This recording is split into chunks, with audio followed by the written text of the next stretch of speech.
La peste, comme vous le savez, est une zoonose des rongeurs, transmise accidentellement à l'homme par piqûre de puce. Dans le cycle épidémiologique de la peste, il y a un trio.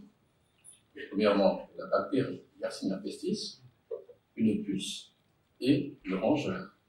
L'homme est en fait affecté accidentellement. La peste reste un problème majeur de santé publique à Madagascar, mais elle fait partie aussi des maladies tropicales négligées. Madagascar est un pays endémique de peste. En fait, il y a entre 250 à 300 cas de peste par an. La plupart des cas sont ruraux.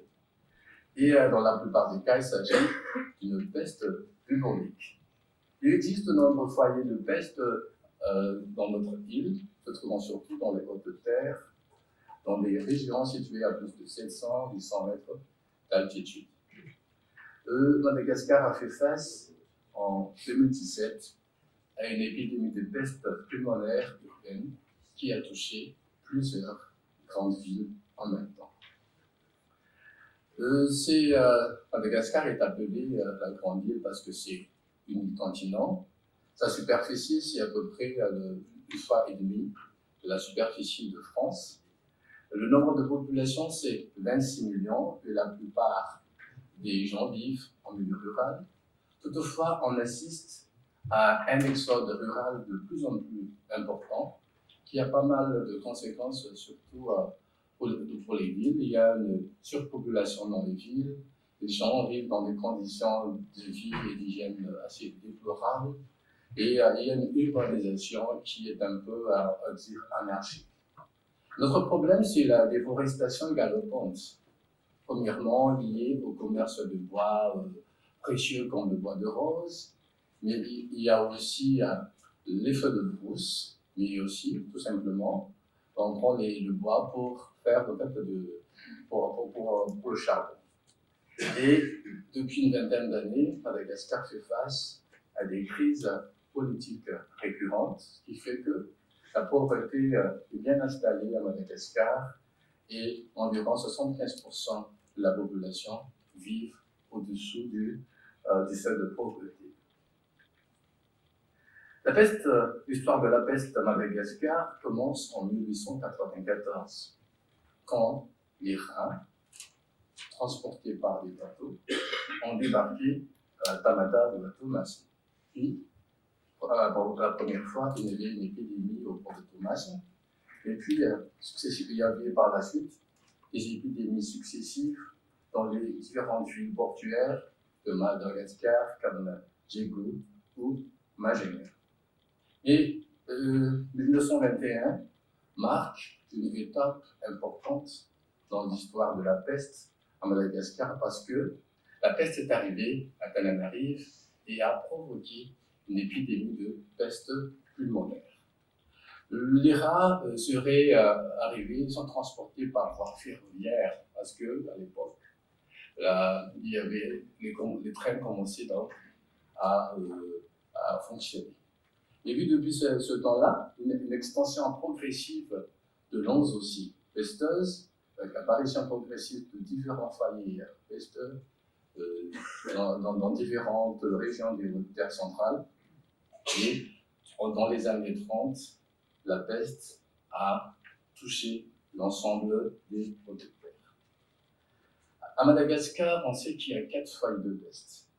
Le foyer salvatique au foyer sauvage, le foyer rural des hautes terres, le foyer urbain d'Antananarive, le foyer côtier de Majinga, et la distinction dépend en fait, la différence dépend du rongeur et du vecteur impliqué dans ces différents foyers.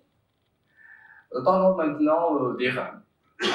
À Madagascar, on n'a pas les réservoirs habituels de la peste, mais c'est surtout les rats qui jouent un rôle important dans l'épidémiologie de cette maladie à Madagascar. 2 espèces de rats sont impliquées. Rattus ratus, au rat noir, Rattus norvegicus, au rat brun, et on ne peut ne pas parler d'une musaraigne, c'est le Cincus murinus. Donc, à gauche, vous voyez Rattus ratus, au milieu, Rattus norvegicus, et à droite, Cincus murinus. Donc, la première espèce concernée ou bien impliquée, c'est Rattus ratus. Normalement, on l'appelle aussi rat de grenier ou rat des navires. Et normalement, c'est un hôte sensible à la peste.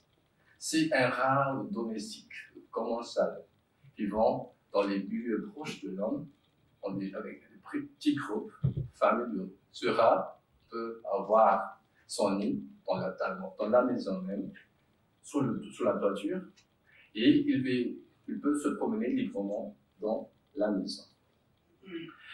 Il a les caractéristiques physiques qui permettent de le distinguer des autres espèces. C'est une espèce nocturne, semi-arboricole, donc il est capable de grimper. C'est l'espèce dominante dans la population de rongeurs, sauf dans les foyers primaires. Il constitue donc un réservoir majeur dans l'épidémiologie de la peste, dans les foyers ruraux, dans le foyer de Majinga, et autrefois dans celui d'Andaminari, dont ils ne sont supplantés par Rattus norvegicus. Importé à Madagascar il y a plus de 1000 ans. Actuellement, il est largement bien établi dans l'île, en colonisant différents petits milieux très divers, depuis le niveau de la mer, comme ça a été dit ce matin, jusqu'à 2000 mètres d'altitude. Ainsi, il peut être présent dans les forêts, dans les savanes, dans les haies de cisaille, dans les rizières, dans les champs, dans les villages, dans les maisons et dans la cour. Et il y a en fait des facteurs qui favorisent la pullulation des ratus dans les milieux ruraux. Et autrement dit, plusieurs facteurs favorisant la persistance de la peste dans les hautes terres centrales. Premièrement, c'est l'abondance des rizières. Deuxièmement, c'est le type d'habitation. Troisièmement, le mode de vie des ruraux. Et quatrièmement, le comportement de Rattus. En fait, la plupart des rivières au Madagascar se trouvent dans les hautes terres centrales. Et comme les rizières signifient source de nourriture pour les rats. Les habitations, en fait, le type d'habitation constitue aussi un facteur de risque non négligeable de contact entre hommes et rats, et aussi entre hommes et puces des rats. Et en fait, les maisons à risque sont des maisons basses, comme toit de chambre, avec les murs entorchés. La maison basse, en fait, dans la maison basse, la surface de vie est limitée. Donc les gens peuvent se coucher par terre, sur la nuit, et ceci favorise le contact avec les gens qui se promènent dans la nuit, et même dans la nuit. Le toit de chambre,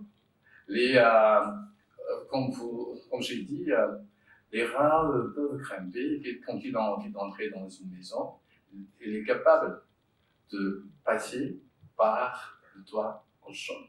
C'est pareil aussi par rapport au mur entorché. Autre deuxième facteur de risque, c'est la localisation de la maison en périphérie du village. En fait, c'est beaucoup plus proche de la forêt ou des champs. Mais il y a aussi des modes de vie des gens qui vivent en milieu rural qui favorisent le contact homme-rat. Les gens-là ont l'habitude de stocker des denrées alimentaires dans leur maison. Et cette pratique devient de plus en plus fréquente à cause de l'insécurité en milieu rural. Ils ont aussi l'habitude de sécher les produits agricoles sans protection dans la cour, ce qui attire les rats. Et les rats viennent donc s'installer autour de la maison, voire même dans la maison.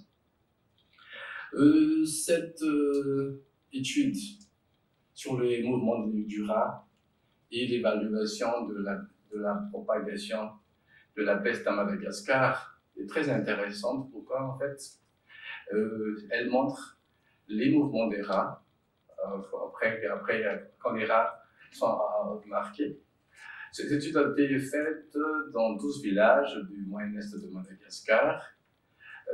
Elle est apparue dans le Vector-Borne Zoonotic Disease en 2010. Cette étude confirme que l'espèce dominante en milieu rural reste Rattus et que l'abondance est importante pendant la saison tempesteuse. Et par rapport au mouvement, les rats se trouvent surtout dans les rizières. C'est normal parce que la saison tempesteuse correspond à la récolte de riz. Donc il y a de la nourriture. Mais aussi dans les haies cisanes. Et c'est seulement la moitié qui se trouve dans les maisons. Et pendant la haute saison, c'est-à-dire la saison pesteuse, il y a beaucoup moins de rats, mais les rats se trouvent surtout dans les maisons et dans les haies de tisane. Les mouvements sont surtout motivés par la recherche de nourriture, c'est un peu comme les êtres vivants, et le mouvement serait beaucoup plus important pendant la basse saison ou saison non pesteuse. La résistance à la peste de Rattus. Dans les hautes terres, Rattus est devenu résistant à Yersinia pestis. Et la résistance est très élevée, avec dose létale 50, c'est-à-dire 10 puissance 5 CFU. Dans les régions côtières, Rattus reste sensible. Nous voyons là le niveau de dose létale 50 inférieur à 100 CFU. Cette situation explique en partie la persistance de la peste dans les hautes terres.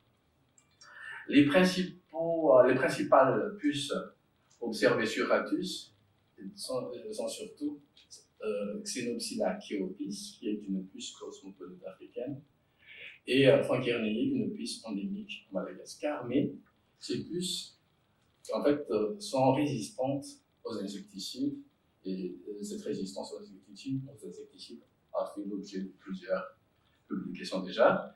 Et cette résistance explique la persistance et l'endémicité, voire le caractère endémo-épisodique de la peste. La deuxième espèce concernée, c'est Rattus norvegicus ou surmulot.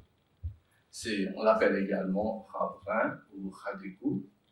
Rattus norvegicus règne en maître absolu dans les zones urbaines et semi-urbaines. On peut le trouver à l'intérieur, autour des maisons, mais aussi près de l'eau, des ruisseaux et des marécages. Rattus norvegicus est à l'origine des épidémies de peste en milieu urbain, en particulier dans les ports et dans les grandes villes des Hautes-Terres. Rattus norvegicus est déjà connu beaucoup moins sensible à la peste, mais il a aussi développé une résistance génétique à Yersinia pestis dans les Hautes-Terres. Et ce qui est rassurant, c'est que dans les régions côtières, il reste sensible à la peste. Il a un comportement, on va dire, particulier parce qu'il évite le contact avec l'homme. Excusez-moi. C'est également une espèce importée, mais il a remplacé Rattus Antananarive parce que Norvegicus est beaucoup plus gros, beaucoup plus costaud, beaucoup plus agressif, donc il chasse Rattus. Et par exemple, en 2001, au cours de notre surveillance murine, aucun Rattus n'a été retrouvé à Antananarive. Il y a aussi des phénomènes qui expliquent pourquoi il y a beaucoup plus de Norvegicus dans les villes et dans les marchés. Déjà, il y a beaucoup plus d'égouts, mais aussi dans les villes et les marchés, il y a l'abondance des nourritures et il y a aussi des ordures en quantité importante. Les ordures sont des sources importantes de nourriture pour les rats et ici pour Norvegicus. Et quand il y a de la nourriture en abondance, la reproduction se fait de façon intense et continue. Par rapport à la sensibilité de Norvégicus, le niveau de résistance est aussi élevé à des doses létales 50 à 10 puissance 3, c'est-à-dire reste stable par rapport à d'autres études antérieures. Il est difficile même s'il ne s'agit pas d'un rat, il est difficile de ne pas parler de Cincus merinus. C'est une musaraigne asiatique, les maisons, une espèce d'insectivore non endémique. Il vit dans tous les milieux, sauf dans les forêts primaires, en particulier dans les milieux modifiés par l'homme. Il semble jouer un rôle important dans l'épidémiologie de la peste au port de Malzang. Et à cette époque-là, il a déjà été mentionné comme réservoir peu sensible du glacier. Réservoir, en effet, dans les années 90, après les événements politiques, l'histoire de la peste en Suède suit, les épidémies de peste suivent les vicissitudes de la vie politique à Madagascar, c'est démontré. Après, donc il y a des épidémies en 1991, puis de 1995 à 1999 à Madagascar, et 75% des captures étaient des Cincus merinus avec un index Keopis élevé. Et le portage d'anticorps anti-F1 était très élevé, en 95 par exemple, la séroprévalence était de 43%. Il faut dire que d'autres auteurs ont déjà mentionné l'implication de Cincus merinus dans le cycle S2 en Asie. C'est très intéressant de suivre l'évolution de cette histoire. Après une épidémie de peste à Majunga, fin 1995, les rats ont quasi disparu et les musaraignes étaient les seules espèces capturées avec un indice Keopis élevé. Et puis en 1997, la diminution des captures, de la proportion de musaraignes dans les captures, et diminution également de la séroprévalence à entre 1,4% à 12,5%, et ce qui renforce que la théorie que cette espèce joue un rôle primordial dans la pérennisation de ce foyer. En 2000, les épidémies se sont arrêtées. On a continué la surveillance de la population murine. Donc on a constaté, premièrement, qu'il y avait une diminution de la population de Cincus, mais augmentation des rats. Deuxième point, diminution de l'index Keopis, puisqu'il y avait beaucoup plus de rats, de rongeurs, donc il y avait moins de puces sur les rongeurs. Et après, il y a aussi la perturbation des cycles annuels concernant l'abondance des rongeurs et aussi de leurs puces. L'autre question qui se pose, est-ce que les Cincus merinus sont des hôtes à l'origine de la peste ou des réservoirs? Mais on sait, après les études réalisées, qu'il y avait recolonisation de ces rongeurs, c'est des rats et de Cincus merinus par des souches qui viennent des hauts plateaux du Nord, parce qu'il y a beaucoup d'échanges commerciaux entre Majunga et la ville du Nord, les villes du Nord. Et comme il y a des marchandises qui voyagent, les rats se trouvent dans ces marchandises, se trouvent dans ces marchandises comme on a déjà observé dans le passé. Il est toutefois important de signaler que l'Esculus chantellulus, qui est la souris domestique, ne participe pas au cycle PS2. Et depuis quelque temps, on commence à se poser des questions. Est-ce qu'il y a vraiment des réservoirs sélvatiques? Est-ce qu'il y a de nouveaux réservoirs? Et des chercheurs ont trouvé que les tenrecs et le musaraigne endémique, la microgale thalassacée, ont trouvé dans ces animaux des animaux qui portaient des anticorps anti-F1, particulièrement les tenrecs edentatatus, cetifère, cetosus, et Hemicenthes nicriceps. Et l'autre particularité des tenrecs, c'est que ce sont des animaux très résistants, confirmant les observations de Girard en 1931 par Bécaud. Et les tenrecs sont résistants à des inoculations correspondant à des doses très élevées, mortelles, pour la souris. Pour résumer, il y a 4 foyers de peste à Madagascar. Il y a les foyers selvatiques. Là, comme réservoir, il y a le ratus. Il y a aussi le tenrec. Actuellement, on ne connaît pas encore très bien son rôle dans l'épidémiologie. Puis, il y a les foyers ruraux des Hautes-Terres centrales. Là, le principal rongeur, c'est réservoir, c'est ratus. Et troisième foyer, c'est le foyer urbain d'Antananarive.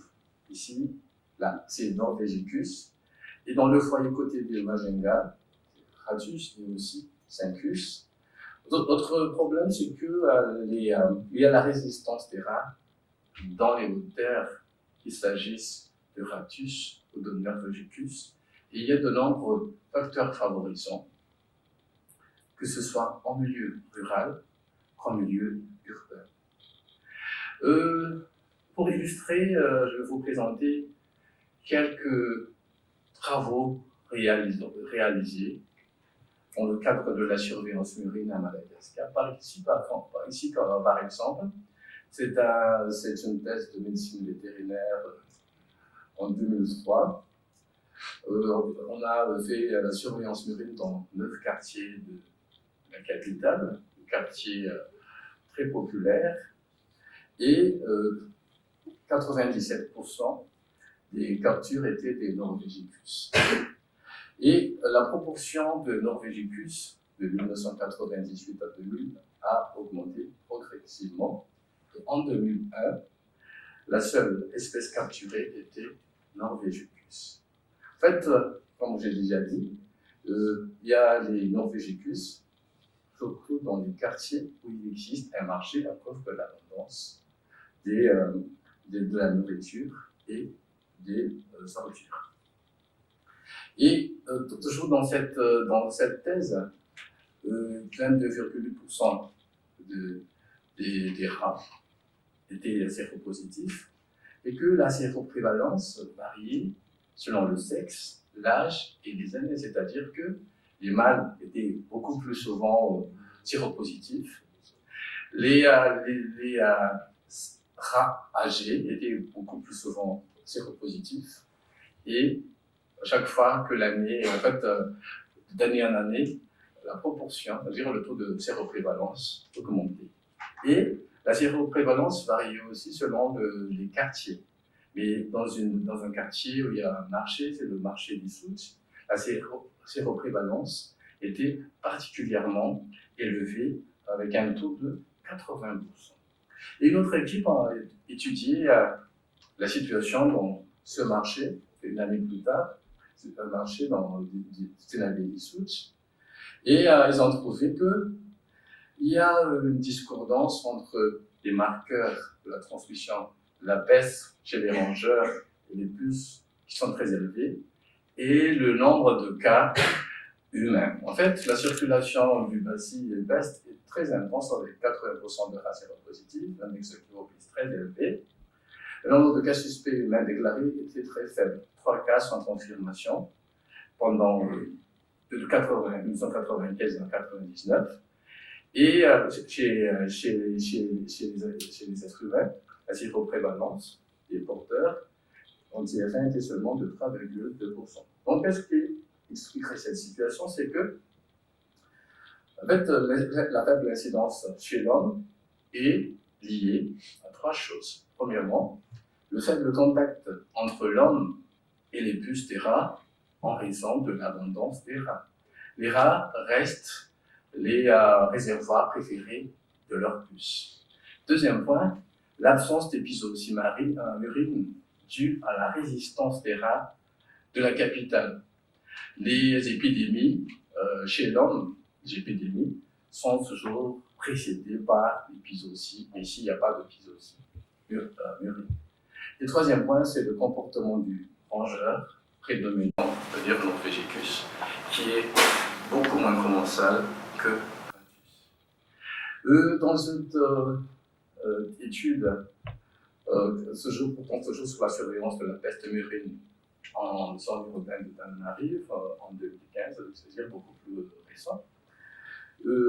Ratus norvegicus reste l'espèce dominante et suivi de loin par Cincus myrine, satis 61%, Ratus seulement à 0,32% et Musculus à 0,32%. Et l'index publicidien 1,4, c'est-à-dire en dessous du seuil d'alerte. Et la séroprévalence était très faible. Le niveau de sensibilité de Ratus norvegicus reste identique à celui obtenu chez la même espèce de rongeur en 2001. Ratus norvegicus reste donc l'espèce dominante. Et le seul vecteur indiqué était Xenoptila-Cheropis, mais on peut dire qu'il y a une circulation à bas prix de la peste et un maintien de la résistance de la peste de Norvegicus dans le capital, même niveau. Et donc les auteurs ont précisé qu'il était nécessaire d'approfondir la situation, c'est-à-dire de mener une étude approfondie en génétique pour voir quel gène de résistance on concernait, mais aussi étudier la réponse immunitaire.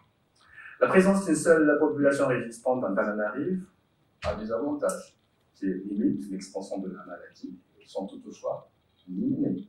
Mais la possible cohabitation avec des individus sensibles pourrait entraîner une épizootie, 24 à l'origine des épidémies. En effet, dans les agglomérations, c'est Ratus que l'on voit, mais en Tananarive, les villes sont entourées de rizières, il y a beaucoup plus de Ratus qui sont sensibles et qui peuvent être, par exemple, en cas d'inondation des rizières, les inondations sont très fréquentes, après il y a de grosses pluies. Les rats sortent de leur tanière et peuvent venir près des villes, on veut dire au niveau des maisons. Donc, il est nécessaire de poursuivre une surveillance des indicateurs, surtout de la composition de la population urine et de la sensibilité à Yersinia pestis. Mais il y a aussi des facteurs sociaux environnementaux à considérer quand on parle de la peste. Par exemple, l'effet de brousse. L'effet de brousse qui devient de plus en plus fréquent à Madagascar. L'effet de brousse, à cause des effets de brousse, les réservoirs sauvages peuvent sortir de leur habitat habituel, donc viennent près des villages et peuvent provoquer des épidémies de peste. Mais autre problème, c'est que après les feux de brousse, les Ratus vont aussi entrer dans le reste des forêts. Le deuxième problème, c'est l'inondation des rizières, fréquente à cause de l'urbanisation anarchique. Et chaque fois qu'il y a une inondation, les Ratus vont sortir de ces rizières-là, vont venir près des villes, dans les maisons. La culture. Les Malgaches ont la culture du retournement des morts. Et est-ce que c'est une coïncidence? Mais les épidémies de peste coïncident tout le temps avec la période de retournement de morts dans les hautes terres centrales. Il y a les crises politiques qui sont cycliques quand il y a des événements politiques. Il y a en fait tout est bloqué, voire même la voirie ne travaille pas, qui entraîne en fait un entassement important d'ordures. Et qu'en est-il du réchauffement climatique et de son impact sur la population de puces ou sur la population des rongeurs? Pour conclure, l'histoire rat et peste est loin d'être terminée à Madagascar. Elle est à suivre. En effet, tous les ingrédients sont réunis pour que la peste perdure à Madagascar. Donc, il faut vraiment renforcer de vigilance. Il faut, en effet, il y a aussi une mutation permanente, en permanence de l'écologie qui plusieurs raisons, et aussi de l'épidémiologie de la peste. Il est crucial de surveiller l'évolution de la population marine et de renforcer la lutte antivictorielle et anti-réservoir. Mais je peux vous dire que l'épidémie de peste pulmonaire urbaine en 2017 a permis de conscientiser et a permis d'avoir une prise de conscience globale, générale, à Madagascar, concernant les décideurs et aussi la population. Et je voudrais terminer à remercier la Société de pathologie exotique qui m'a invité à partager un peu des choses que je connais sur la peste avec vous. Je voudrais remercier particulièrement le professeur Eric Richard et le docteur Guy André. Je m'excuse si il y a une erreur par rapport à l'écriture. Et je voudrais également remercier le docteur Rainer Rinaldo-Pasteur qui m'a donné ces publications qui m'ont aidé à faire cette présentation. Et sur ce, si vous voulez, on va en savoir plus, il y a des références. Et je vous remercie de votre très aimable attention.